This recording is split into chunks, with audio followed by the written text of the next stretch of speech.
The Wildcats down the Anteaters 75-61. Hey guys, it's Ben the Coin Geek. Ben's Friends AZ talking some Arizona women's basketball. Thanks for joining me today. If you enjoy women's basketball, especially Arizona women's basketball, please consider subscribing and hitting the notification bell so that you actually know when these videos are going to pop up. We try to put them up after each game if we can.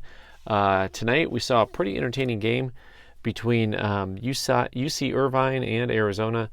A game that saw Irvine, the Anteaters, step out to a 10-15 lead at the first quarter, and after that it was a very different story kind of the rest of the way down. We saw a first quarter, I don't say they're jitters again, but a number of good passes coming into the post and a couple missed layups. Once again, a very easy shot to miss. A game that was after last week's game where I got to talk about how the officials did a good job. This game, 33 free throws for the visiting team. I don't know exactly how many we had. I can look that up, but it was too many, whatever it was. A game that saw 5 players foul out, starting in like a 30-second window with like 5 minutes left, 8 minutes left in the fourth quarter. They were dropping like flies. They lost one, we lost one, they lost one. We kind of lost one. They reviewed a play. They gave the foul to somebody else. I still can't figure out what happened. It was kind of crazy, not going to lie. A game that saw, of course, Michaela Purdue come out and score 31 in 40 minutes of basketball. She pretty much played front to back the whole game, taking 20 shots. Shooter's going to shoot, doing the scoring thing. 5 for 13 from downtown, 8 for 10 at the free throw line. The big positive for this game, a couple big positives for this game, besides the win, which is great, you saw a team that sank a whole lot of free throws. I think we were, where's my final numbers here? At the free throw line, we were 21 of 24, which is just a fantastic number. They were 23 of 33. Shooting from the field, not quite as good, 39%, 24 of 61. Our three-point percentage, 24%, not good, 6 of 25. There's a lot that goes into that box score when you see the shots that are being taken. And we'll talk a little bit more about that here in a moment. Big positive, we've talked last week about the assist-to-turnover ratio. It needs to be positive at least. And it was positive. We had 16 assists to 13 turnovers. The turnovers were not as self-inflicted, it felt like this time, compared to last week's game against UC Riverside. And we did win the rebounding battle by 3, 38-35. We were up a little bit more at the half. It was a strange game because at times there were flow. It feels like all the flow happened in the second quarter where we posted 31 points in the second quarter, just kind of exploded. The rest of the game, there's just a whole lot of ticky-tackiness going on. And this is a team that we played that lined up bigger than us all across the board. Like if you saw at the starting point of the game and they were going to try to take advantage of that, they pretty much lined up 2 to 5 inches taller kind of across the board with each player coming in there. And hats off to them in general. They ran a very different scheme than did Riverside, who just was like moving.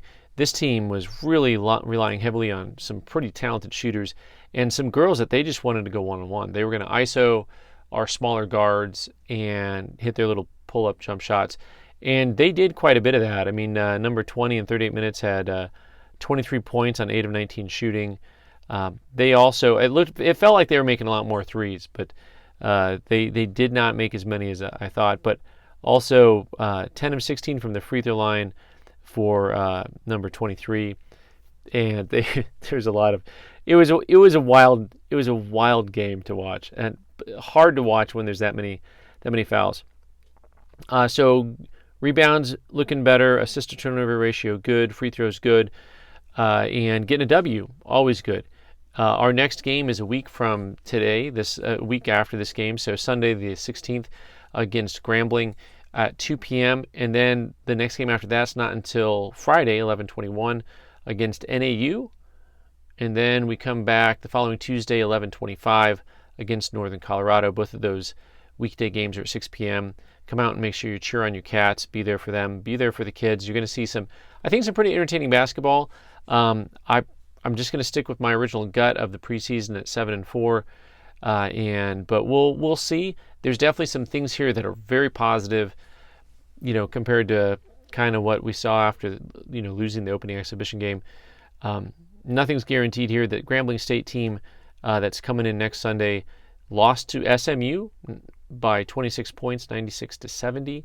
It feels like teams that might not play that good of defense, if SMU is dropping 96 points on you, maybe there's some points that can be exploited. I'm excited about some of the chemistry that we are seeing on the court. Cornfield with 12 assists, should have had 15, maybe more.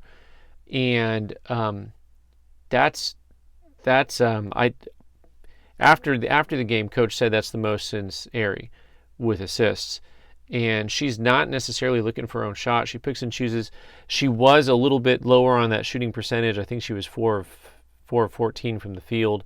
I think her 3-pointers were 0 for 5, but she was 6 of 7 at the line. And just when you're getting 12 assists in a game, I don't even know that the other team had 12 assists. In fact, I'm pretty sure they did not. The magic here that's really happening is not only can she find players are learning where to go.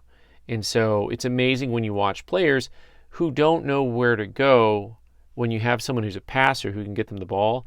And she's got to spend a lot of time teaching her teammates, hey, when you see me go here, you go there, because the ball is going to hit you in the hands. And you just got to be ready for it. And it's been so much fun. For me, I think the most enjoyable things early on is watching the quick developing relationship between her and forward Nora Francois, who played at a smaller school last year in New Orleans and just has a really good basketball sense about her. I know she's missed some layups early on here, but it's okay. She's shown athleticism, strength, agility, footwork, and the more she can catch the ball inside, the better. And by the way, she's busy making free throws, so she played 24 minutes, had 8 points, 9 rebounds, a couple of assists that were both really nice assists. Free throws 4 for 4. I mean, just a solid performance all around from her. Our other forward, we basically are running 2 forwards at this point in time, sometimes together, lots of times not. Denia Trammell, number 33, the freshman, started. She had another 13-point outing on 5 of 7 shooting. 3 of 3 at the free throw also. Your forwards making free throws. It's a beautiful thing. And you saw a lot of pretty good ball movement. At the end of the game, there's not as much ball movement because they did what coach asked, which was, hey, we're going to take the air out of the ball a little bit. We're not going to take the first shot. If you got a fast break, always take it. But if you've got, actually not always, with a couple minutes left, Samea came down and coach told her to pull it back out, and she did. She held the ball and ran 15, 20 seconds off the clock before getting into a formation and trying to get a shot off. Some of the bad, lots of still early mistakes. Bads, I don't even know how bad it was, but a number of 3-second calls for our turnovers. That's not a good type of turnover to have. Not that there's still a little bit of over penetrating. I think for your guards that are going to try to score inside, it's okay to get blocked once a game kind of thing. Like you go in, sometimes you get a foul called, sometimes you don't. But I think that it's okay to have a shot a game where you're getting kind of, maybe you should have pulled that one out. But you just don't want to see it happen a lot. Couple of really incredible plays in the second half from both Purdue and Cornfield, who had driving kind of loop-de-doo layups where they got fouled and the ball went in.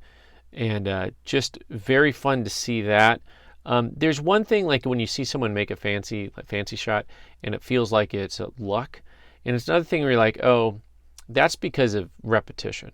Like you can see it when you see them play. They're like, that ball's not always going to go in, but it's because of repetition that they're able to make a shot like that. So we'll see. We will see what happens next. One more thing to mention about the game in general and all of the games right now is probably one of the best promotions I've seen, maybe ever, is if the opposing team misses 2 free throws in a row, everyone who has a U of A, a ticket from the game can go to EG's and get free EG's. And for those of you outside of the state the state of Tucson, the state of Arizona, but really Tucson, don't know what EG's is. It's kind of it's a local brand that unfortunately went national a few years back. I think it's someone else bought it. I think it's more locally owned again now because it went corporate and just devastated all of us. But they kept the EG's the same, which is actually the drink itself is called an EG's. And at a sporting event, people will sell their soul for a free T-shirt, but they will sell their children's soul for a free EG. So you'll see people like cheering really loud when the opposing team is shooting because, hey, we can get free EGs. And by the way, it works out for EGs too because if all those people come by, some of them are just getting their free EGs, but I guarantee a lot of them, like me, are going in, getting a bottle of ranch dressing from EGs because it's special and you're out of it, and getting a couple of sandwiches. They're a sandwich shop basically. And some of the OG the crinkle cut fries, they were some of the OGs when it comes to the crinkle cut fries. All right, bench points 13. We had a number of people coming off here. Who was scoring off the bench for us? That would have been Francois. Oh, Molly Ladwig, Cameron Kitchen, Welch, and Achol all came in. So let's talk a little bit about them real quick, and we'll wrap it up here. So Molly Ladwig came in, number 5, true freshman, came off the bench this time, 19 minutes, 5 points, rebound, assist, steal, kind of an all-around performance that I thought was good. Not seeing a ton of stuff in the stat box there for 19 minutes, but her effort on the court I thought was very good. Welch coming in, getting a few minutes, mostly because of foul trouble. Coach says she's mostly just been dinged up. I'm still excited to see what we can see from her eventually.